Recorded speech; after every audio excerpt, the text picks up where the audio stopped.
Toute cette semaine, nous retrouvons donc une sélection des chroniques santé de Jimmy Mohamed. Et ce matin, notre docteur nous parle d'une découverte des chercheurs français de l'INSERM qui ont établi un lien entre des anomalies au niveau des yeux et la maladie d'Alzheimer.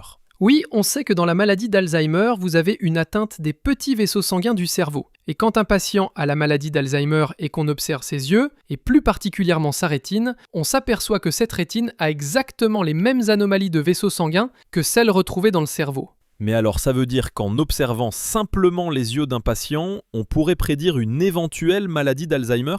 C'est ce que les chercheurs bordelais ont tenté de démontrer, en suivant durant 10 ans des patients âgés de 70 ans et plus, sans aucun problème neurologique, sans aucun trouble de la mémoire. On leur a fait passer régulièrement des tests, notamment de mémoire, ainsi qu'un examen de cette fameuse rétine grâce à ce qu'on appelle un fond d'œil. Avec quelle conclusion, Jimmy ? Que certaines anomalies des vaisseaux sanguins au niveau de la rétine observées par l'ophtalmologue en consultation étaient associées à un risque plus élevé de développer la maladie d'Alzheimer dans les 10 ans qui suivent, en clair. On pourrait imaginer dépister cette maladie juste en observant vos yeux chez l'ophtalmologue 10 ans avant l'apparition du moindre symptôme. Mais alors quel est l'intérêt de dépister si tôt cette maladie pour laquelle, on le rappelle, il n'y a aucun traitement ? L'intérêt majeur est d'anticiper la maladie d'une dizaine d'années avant qu'elle ne soit trop avancée, en tenant compte des facteurs de risque liés à cette maladie d'Alzheimer comme l'hypertension, le surpoids, le diabète, le tabac et l'alcool. On demanderait donc au patient de juste changer son mode de vie pour limiter le risque de développer la maladie, c'est ça ? Oui,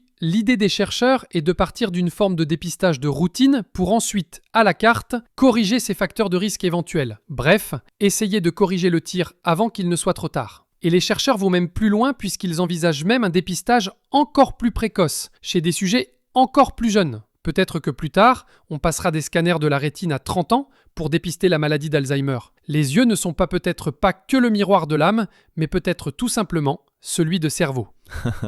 Bon, ça veut dire que dans 40 ou 50 ans, il n'y aura peut-être plus de maladie d'Alzheimer tout court. On aura donné des conseils, puisque 80% des maladies d'Alzheimer peuvent être évitées en corrigeant des petites choses simples du quotidien. Ça va beaucoup mieux donc en suivant ces conseils.